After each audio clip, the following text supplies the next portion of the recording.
Hello, I am Eve Marie and I am coming to you from Eve's Place of Peace. For today's Wisdom Talk, we are focused on having less stress during the holiday season for more peace. I can't believe it that we're actually in November already. And when you go in the stores, oh my goodness, the Christmas decorations, they've already skipped Thanksgiving. But this is where we are. And so I thought, okay, let's talk about how to have less stress during the holiday season. So I have like a little list. So really your time, number one, you paying attention to your finances, your energy, number three. Number four, boundaries, honoring yourself. Number six, communication. Number seven, paying attention to you and pulling back when necessary. Okay? So really, let's start with your time.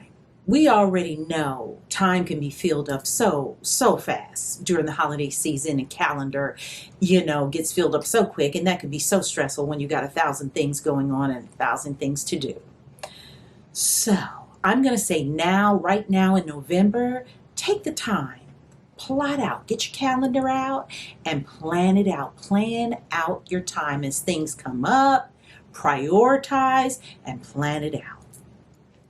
Okay, so number two, budget it out, because number two is our finances, right?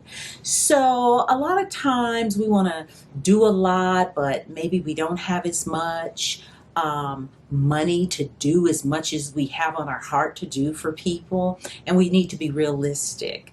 I know for myself, I don't like to charge. When I was younger, I used to budget it out, and what I can get is what I can get. I've never had anything left over for January, and now I'm paying it off. But I used to hear friends and people, oh girl, I'm still paying off my credit card from Christmas. That has to be very, very stressful. So I want to say, really pay attention to your finances, budget it out.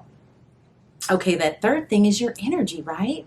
Being realistic about how you're putting out your energy, how much space you're giving and time you're giving to things and events. You might have, I don't know, on a Saturday afternoon, 3 things that are planned. Well, I bet you in the evening when you get to that third place, you're not going to have very much to give family or friends or wherever you're going, because you're going to be depleted in energy. So it's like being realistic about your energy when you're going places and when you're planning out things. So it's your time, your finances, your energy, and now your boundaries, right? Boundaries around the holidays can be a little bit tricky because we're talking family, friends, work colleagues, and neighbors. Everybody's pulling on you for something. And so having boundaries based on, I don't know, what could we say? You honoring yourself based on what works for you. And so that is one of my points, is you communicating what your expectations are, what your needs are, communicating what you're going to do, what you're not going to do, so that people are understanding. And if they're not, it's okay. At least you don't have to walk around with the guilt and leaving. And the sooner you communicate, the better. When don't keep it hanging over your head, because that can be stressful. Right? And really, it's paying attention to you. So that's my other point, is paying attention to you and pulling back where necessary. So we can plan out our time, we can budget out our finances, we can be very realistic with our energy, we can be realistic and communicate our boundaries. But even in doing all that, you could still be overburdened emotionally, mentally, psychologically, even physically. You can be just exhausted. And so you really paying attention to you and really pulling back, course correcting when necessary.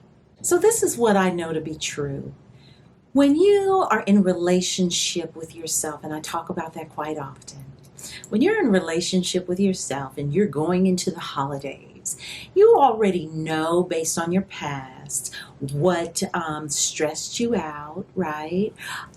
What bothers you, what throws you off kilter. So as we move into the holiday season, you reflecting on that, really course correct as we move into it, like I do. That's what I know I really know to be true, and that's why I wanted to stop and really say that when we know ourselves. And I've gotten to really know myself, and so I already know. I do look at my time and I plot it out. I do look at my finances and I budget it out. I do take my energy, and I'm very realistic in knowing me. I know how much I can put into a given day, right? And the boundaries of who I want to spend my time with and who I don't. And that truly is honoring me and filling myself up so that I don't have resentment. And I have plenty to give my family, my friends, the people that I work with, even my neighbors, going around and saying hello to everybody. I communicate those expectations and those needs. And you know what? I don't take responsibility for those people who may have feelings around my communication of what I expect and what my needs are or my boundaries. That's me honoring me, and that's them honoring them. They can handle whatever response or their feelings to it. It really is okay. And at the end of the day, after doing all of that, like I said, if you're paying attention to you and you know what, you're still getting burned out and a little stressed, pull back. Pull back when necessary. That's what's really important. You're important. Remember to choose you and practice peace. If you've enjoyed our talks and want to stay connected with us, please like, comment, subscribe, and hit the notification bell to be notified every time we post a new wisdom.